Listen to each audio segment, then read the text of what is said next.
जय हिंद दोस्तों, मेरा नाम है रोहित और आप देख रहे हैं स्टडी क्यों नहीं। दोस्तों, आपको जैसा कि मैं बताना चाहूँगा कि आज से हम लोग बायोलॉजी के जितने भी क्वेश्चंस हैं जो कि लास्ट 20 ईयर्स में जो क्वेश्चंस आए थे या फिर 20 ईयर्स से पहले भी जो क्वेश्चंस आए थे वो सारे हम लोग कवर करने वाले हैं। और लगभग हम लोग 900 क्वेश्चंस बायोलॉजी के कवर करने वाले हैं। टोटली हम लोग पूरी साइंस के कवर करेंगे, बट हम लोग स्टार्टिंग बायोलॉजी से करते हैं। तो कुछ 20 से लेकर 21 वीडियो होंगी जिसमें हम लोग 900 समथिंग क्वेश्चंस कवर करेंगे। तो इस वीडियो को अवश्य देखिएगा, क्योंकि आपको पता है जो साइंस के क्वेश्चंस होते हैं ऑलमोस्ट सारे रिपीट क्वेश्चंस होते हैं।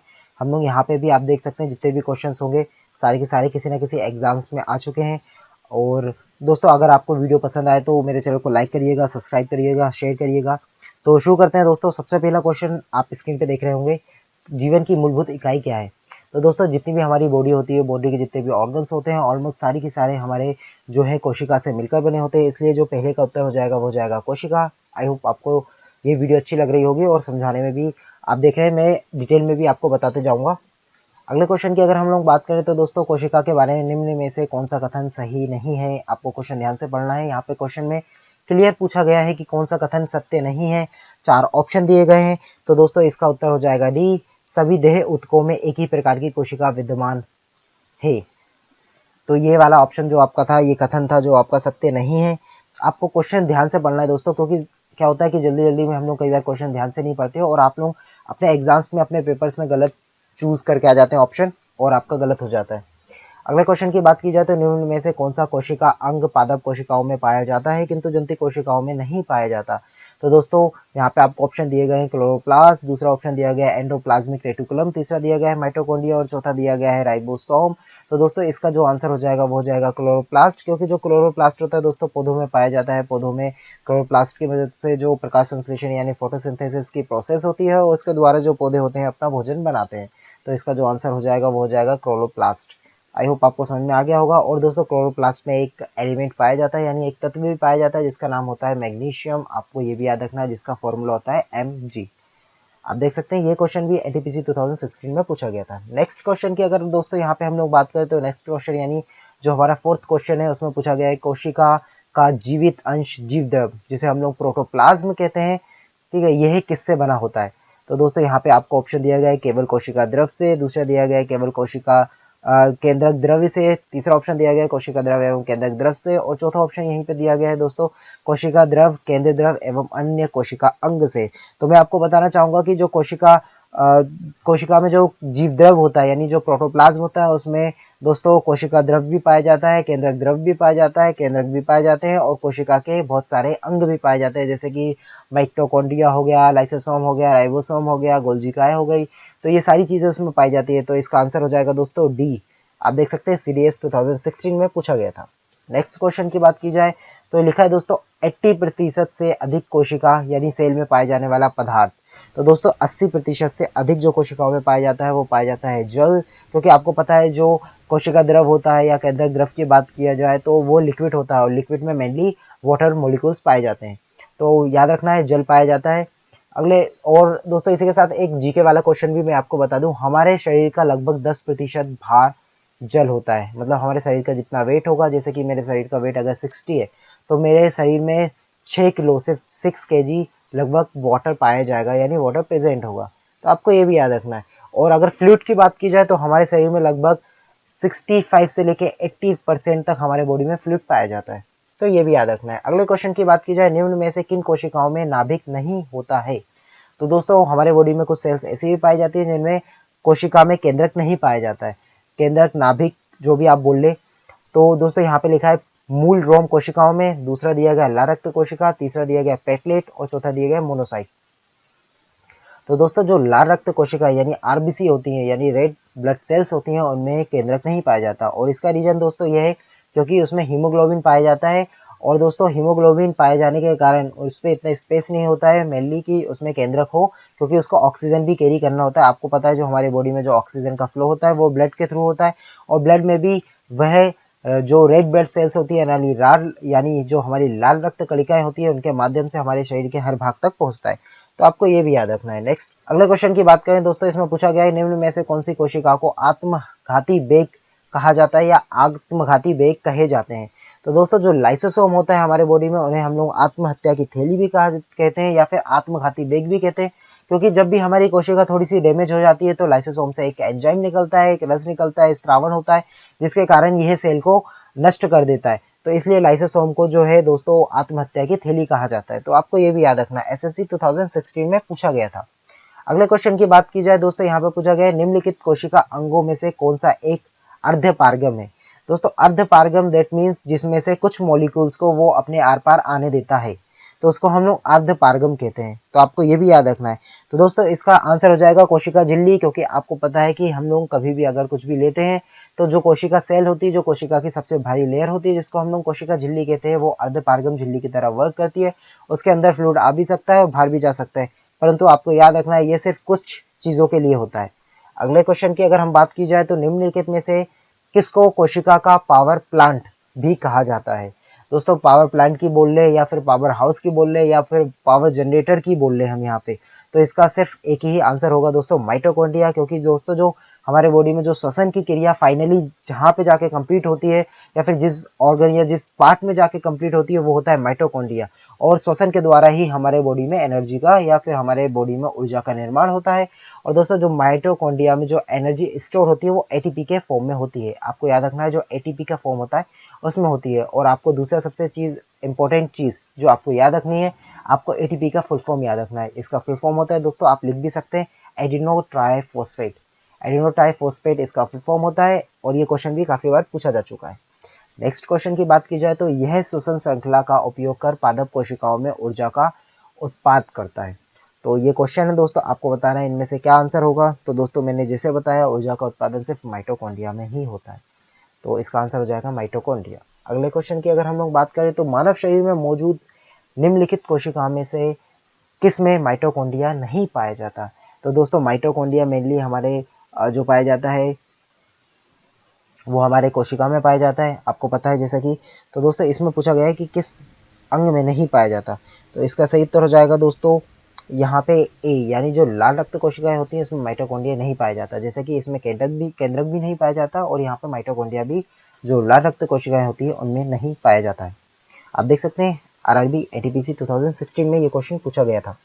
अगले क्वेश्चन की बात की जाए दोस्तों, पूछा गया है कि निम्नलिखित में से कोशिका का नियंत्रक केंद्र कौन है।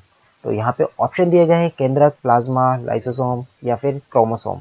तो आपको पता है जो कोशिका का जो नियंत्रक होता है वो केंद्रक जो होता है वो नियंत्रक होता है। तो यहाँ पे जो इसका आंसर हो जाएगा वो हो जाएगा केंद्रक। तो आपको ये भी याद रखना है। अगले क्वेश्चन की बात की जाए दोस्तों, निम्नलिखित की कोशिका सूक्ष्म जीवित कोशिका है। आपको बताना है इनमें से किसकी कोशिका को हम लोग सूक्ष्म जो जीवित कोशिका है उनमें हम लोग मानते हैं या फिर जीवित सूक्ष्म कोशिका है।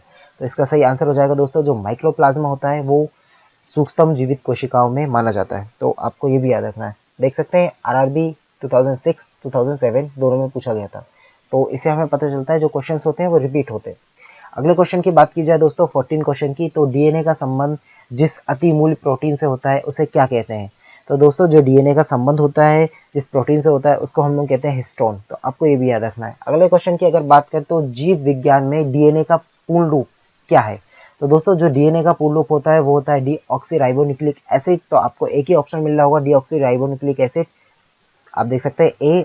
देख सकते हैं दोस्तों आरआरबी एनटीपीसी 2016 में पूछा गया था। नेक्स्ट क्वेश्चन की अगर यहाँ पे बात करें दोस्तों, डीएनए की जो पॉलीन्यूक्लियोइड्स होते हैं, यानी जो या फिर हम कहें पॉलीन्यूक्लियो जो टाइट्स जो इनकी श्रृंखला होती है, जो सीरीज होती है, में क्या समाविष्ट होता है।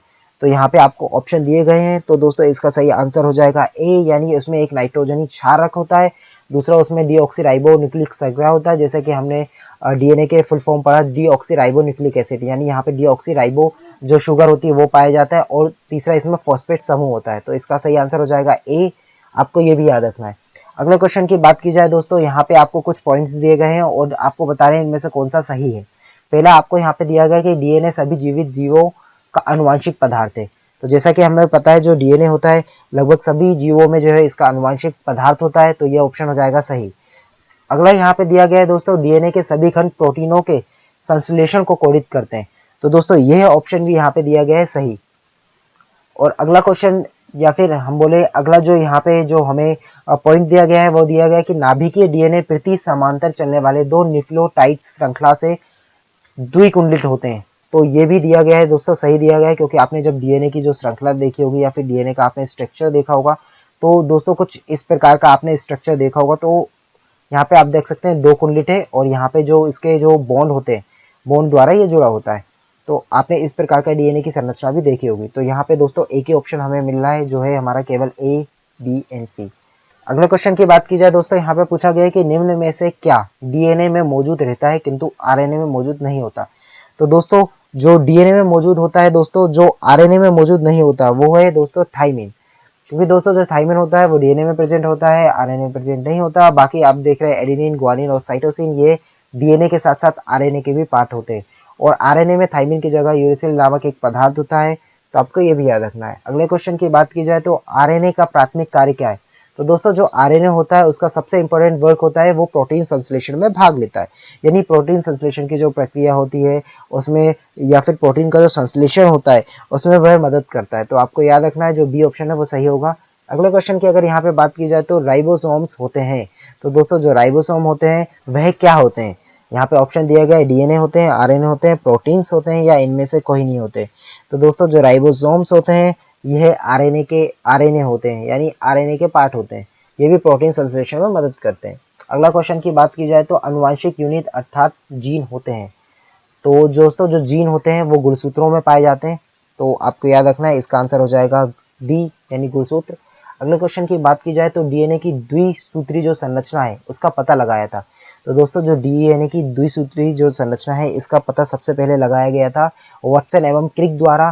तो आपको याद रखना है वाटसन एवं क्रिक ने इसका पता लगाया था। आप देख सकते हैं एसएससी 2014 में ये क्वेश्चन पूछा गया था और आप नीचे देख रहे होंगे जितने भी मैं क्वेश्चन करवा रहा हूँ किसी ना किसी एग्जाम में आ चुके हैं, इसलिए ये सीरीज आपके लिए इंपॉर्टेंट है।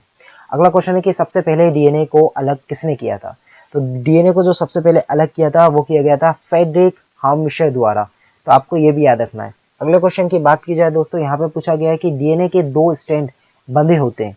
तो दोस्तों जो डीएनए के दो स्ट्रैंड होते हैं वो आपस में हाइड्रोजन बॉन्ड के द्वारा बंधे होते हैं। तो आपको ये भी याद रखना है। अगले क्वेश्चन की बात करें, डीएनए के एक तंतु गुच्छ में, ठीक है, या फिर डीएनए के एक तंतु गुच्छ जिसे हम लोग स्ट्रैंड बोलते हैं, से आरएनए में आनुवांशिक सूचना के प्रतिरूपण की प्रक्रिया को क्या कहते हैं, या फिर प्रक्रिया क्या कहलाती है। तो यहाँ पे जो प्रक्रिया होती है, जो स्थानांतरण की प्रक्रिया होती है उसको हम लोग अनुलेखन कहते हैं। तो आपको याद रखना है जो अनुलेखन होती है वो प्रक्रिया होती है। प्रयोगशाला में सर्वप्रथम डीएनए का संश्लेषण किसने किया था। तो दोस्तों डीएनए का संश्लेषण सबसे पहले प्रयोगशाला में खुराना साहब ने किया था। तो आपको याद रखना है खुराना ने किया था। अगले क्वेश्चन की बात की जाए तो यहाँ पूछा गया है कि डीएनए अंगुली छाप का प्रयोग किसकी पहचान के लिए किया जाता है। अंगुली छाप डेट मीन्स दोस्तों डीएनए के द्वारा पता लगाना कि डीएनए किसका है। तो इसको हम लोग डीएनए अंगुली छाप कहते हैं। तो माता पिता, बलात्कारी, चोर या उपयुक्त सभी। तो दोस्तों उपयुक्त सभी इसका आंसर हो जाएगा। जैसे कि माता पिता उनके संतानों की पहचान करने के लिए डीएनए मैच किया जाता है। फिर बलात्कारों में जो स्पर्म होता है, स्पर्म के थ्रू, क्योंकि स्पर्म में आपको पता है जो डीएनए होता है वो प्रेजेंट होता है, उसके थ्रू होता है। चोरों का पता लगाने के लिए किया जाता है। तो इसका आंसर हो जाएगा उपयुक्त सभी। अगले क्वेश्चन की बात की जाए तो जीवित या फिर जीव कोशिकाओं में आनुवांशिक लक्षणों के नियंत्रण में निम्नलिखित में से कौन सा उत्तरदायी है। तो यहाँ लिखा है एंजाइम, हार्मोन, आरएनए, डीएनए या उपयुक्त में से कोई नहीं। तो दोस्तों इसका जो सही उत्तर हो जाएगा वो हो जाएगा डी, यानी उपयुक्त में से कोई नहीं। अगले क्वेश्चन की बात की जाए दोस्तों, पुरुषों में पुरुषत्व के लिए कौन सा गुणसूत्री संयोजन उत्तरदायी है। तो दोस्तों पुरुषों में जो गुणसूत्र संयोजन होता है वो होता है एक्स वाई, और जो स्त्री में होता है वो होता है एक्स एक्स। अब दोस्तों इसके बारे में भी थोड़ा सा मैं आपको इन्फॉर्मेशन दे दूं। जो पुरुषों के जो स्पर्म होता है उसमें दोस्तों उस पे होता है एक्स और वाई, या तो आपके जो स्पर्म होगा उसमें एक्स होगा या तो वाई होगा। और जो मादा होती है, मादा में से हमेशा एक्स मिलता है।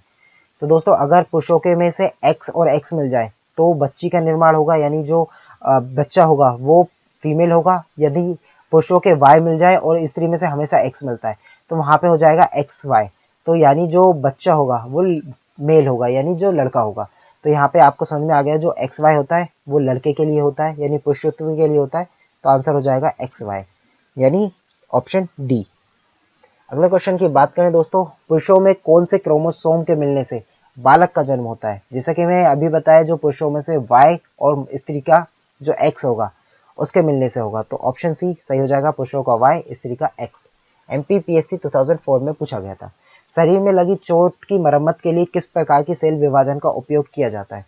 दोस्तों इसी के साथ मैं बता दूं कि मैंने पूरी बायोलॉजी कवर की है और मैंने कई छोटी छोटी वीडियोस में उसको कवर किया है कि जो इंपॉर्टेंट चीज़ है हम लोग सिर्फ उतना पढ़े, हम लोग फालतू की उसमें बकेती नहीं की है मैंने। तो आप वो चीज़ भी जाके देख सकते हैं। आपको प्लेलिस्ट में बायोलॉजी का एक सेक्शन मिल जाएगा, प्लेलिस्ट मिल जाएगी, उसमें जाके आप वीडियो देख सकते हैं। मात्र कुछ वीडियोस होंगी, 22 वीडियोस होंगी, उसमें मैंने पूरी बायोलॉजी कवर की है।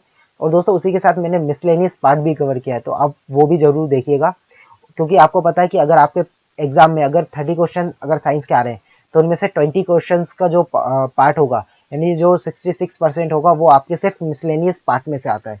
तो मैंने हाल ही में बायोलॉजी का मिसलेनियस किया है, इसके बाद मैं केमिस्ट्री का करूंगा और इसके बाद मैंने दोस्तों फिजिक्स का करूंगा, तो आप ये भी देखिएगा अवश्य। क्वेश्चन की बात की जाए तो इसमें लिखा था दोस्तों, शरीर की जो मरम्मत के लिए कौन सी जो सेल होती है, यानी जो कोशिका होती है, उनका विभाजन होता है, उनका प्रयोग होता है। तो दोस्तों जो हमारे बॉडी की मरम्मत के लिए होता है वो होता है दोस्तों केवल समसूत्री विभाजन होता है। समसूत्री विभाजन कोशिका की मरम्मत, कटे या कट जाने या जो हमारे फट जाता है उसमें की मरम्मत के लिए समसूत्री विभाजन होता है। और दोस्तों जो अर्धसूत्री विभाजन होता है वो मेनली रिप्रोडक्शन में होता है, तो आपको ये भी याद रखना है। अगले क्वेश्चन की बात की जाए दोस्तों, गुणसूत्र की आकृति विज्ञान का अच्छी तरह से अध्ययन किससे किया जा सकता है। तो यहाँ पे लिखा है दोस्तों, अंतरावस्था में, पूर्व अवस्था में, मध्य अवस्था में या जाइगोटिन में। तो दोस्तों इसका सही आंसर हो जाएगा मध्य अवस्था में। मध्य अवस्था में सबसे अच्छा स्टडी किया जा सकता है। अब देख सकते हैं SSC 2016 में पूछा गया था। अगला क्वेश्चन है, विषाणु में निम्नलिखित में से कौन सी एक विशेषता नहीं होती है। क्वेश्चन हमेशा ध्यान से पढ़िए दोस्तों। और मैंने वायरस, बैक्टीरिया, क्रोमोसोम, जितने भी आपके अनुवांशिकी, जेनेटिक सारी चीजें कवर की, आप देख सकते हैं, आपको प्लेलिस्ट में मिल जाएगी बायोलॉजी, उसमें आप देख सकते हैं। तो यहाँ पे बोला गया है दोस्तों, विषाणु में निम्नलिखित में से कौन सी एक विशेषता नहीं होती है। यहाँ पे लिखा है DNA या RNA की मौजूदगी। दूसरा दिया गया है परपोषी कोशिकाओं के भीतर प्रजनन। तीसरा दिया गया है स्वभाव से पूरी तरह परजीवी। अगला ऑप्शन दिया गया है दोस्तों यहाँ पे कोशिका भित्ति की मौजूदगी। तो दोस्तों जो विषाणु होता है उनमें कोशिका भित्ति की मौजूदगी नहीं होती है, तो आपको याद रखना है। अगला क्वेश्चन की बात की जाए तो विषाणुओं में होता है DNA RNA DNA या फिर DNA RNA। तो दोस्तों या तो विषाणुओं में DNA होगा या तो RNA होगा, तो आपको ये भी याद रखना है। अगला क्वेश्चन की बात की जाए, पौधों को संक्रमित करने वाला अधिकांश विषाणुओं में क्या होता है। तो दोस्तों जितने भी जो वायरस होते हैं जो कि पौधों को हानिकारक होते हैं, उनमें दोहरे तंतुगुच्छ वाला RNA पाया जाता है, यानी उनमें जो RNA की संरचना होगी उसमें दोहरे तंतुगुच्छ होंगे। तो आपको याद रखना है RNA, क्योंकि आपको पता है जो भी पौधे होते हैं उनमें लगभग जो उनका अनुवांशिक जो पदार्थ होता है वो RNA पाया जाता है, इसलिए इनमें जो वायरस इन पे अटैक करता है वो मेनली RNA होता है और द्विकुंडित संरचना होती है। अगले क्वेश्चन में पूछा गया है कि निम्नलिखित कथनों में से कौन सा सही है। तो आपको बताना है। पहला दिया गया है विषाणु संक्रमित कर सकते हैं। पहला दिया गया है जीवाणुओं को, कवकों को, पादपों को, और नीचे आपको ऑप्शन दिए गए हैं कि कौन सा ऑप्शन सही है। तो दोस्तों इसका जो सही आंसर हो जाएगा वो हो जाएगा, जो वायरस होते हैं वो बैक्टीरिया को भी करते हैं दोस्तों, फंगस को भी करते हैं, और जो पौधे होते हैं, प्लांट होते हैं, उनको भी बीमार कर सकते हैं या फिर संक्रमित कर सकते हैं। तो इसका सही आंसर हो जाएगा डी। अगले क्वेश्चन की बात की जाए तो निम्नलिखित में से सर्वप्रथम किस वायरस की खोज हुई थी। तो दोस्तों सबसे पहले जिस वायरस की खोज की गई थी वो की गई थी TMV। तो आपको याद रखना है। अगले क्वेश्चन की बात की जाए तो एड्स मानव प्रतिरक्षाहीन विषाणु के द्वारा होता है, यानी HIV का द्वारा होता है। तो आपको HIV का भी फुल फॉर्म होना चाहिए। इसका फुल फॉर्म हो जाता है दोस्तों ह्यूमन इम्यूनो वायरस, इसका फुल फॉर्म है। वहीं पे एड्स की बात की जाए तो एक्वायर्ड इम्यूनो डेफिशिएंसी सिंड्रोम। तो आपको इन दोनों के फुल फॉर्म भी पता होना चाहिए। तो यहाँ पे आपको बताना है कौन सा ऑप्शन जो है वो सही है हमारे क्वेश्चन के हिसाब से। तो इसका सही उत्तर हो जाएगा दोस्तों जो रिट्रो वायरस होता है, ये इसका सही आंसर है। अगले क्वेश्चन की बात की जाए, जंतुओं में होने वाला फूड एंड माउथ रोग किसके कारण होता है। दोस्तों जो फूड एंड माउथ रोग होता है वो जीवाणु जनित यानी बैक्टीरिया से होने वाला एक रोग है, तो आपको याद रखना है। अगले क्वेश्चन की बात की जाए, इबोला है। दोस्तों जो इबोला है एक प्रकार का वायरस है जिसकी खोज अफ्रीका में इबोला नदी के किनारे की गई थी, इसलिए इसका नाम इबोला रखा गया है। हाल ही में आपने कुछ साल पहले इसका नाम बहुत चर्चा में सुना हुआ, क्योंकि हमारे देश में भी एक आध केस निकल चुके थे, बट कंट्रोल कर लिए गए हैं। आप देख सकते हैं बिहार SSC 2015 का क्वेश्चन है। आप देख सकते हैं सारे क्वेश्चन किसी न किसी पेपर में आए थे। और दोस्तों यहाँ पे हमारा बायोलॉजी का पहला पार्ट खत्म हुआ। आई होप आपको काफी जानकारी मिली होगी। मैंने कुछ एक्स्ट्रा में भी बताया है। अगर मैं चाहता तो ये वीडियो मात्र 10 से 12 मिनट में खत्म कर सकता था, बट मैंने सोचा कुछ एक्स्ट्रा भी आपको नॉलेज होना चाहिए, उसके बारे में मैंने डिटेल में भी बताया। आप मेरी वीडियोस को भी देख सकते हैं। अगर आपको वीडियोस अच्छी लगी तो मेरे चैनल को लाइक कीजिए, सब्सक्राइब कीजिए, शेयर कीजिए और दोस्तों शेयर अवश्य करिएगा, लाइक अवश्य करिएगा, मेरे लिए सबसे ज़्यादा इंपॉर्टेंट है। मिलते हैं दोस्तों नेक्स्ट वीडियो में। जय हिंद।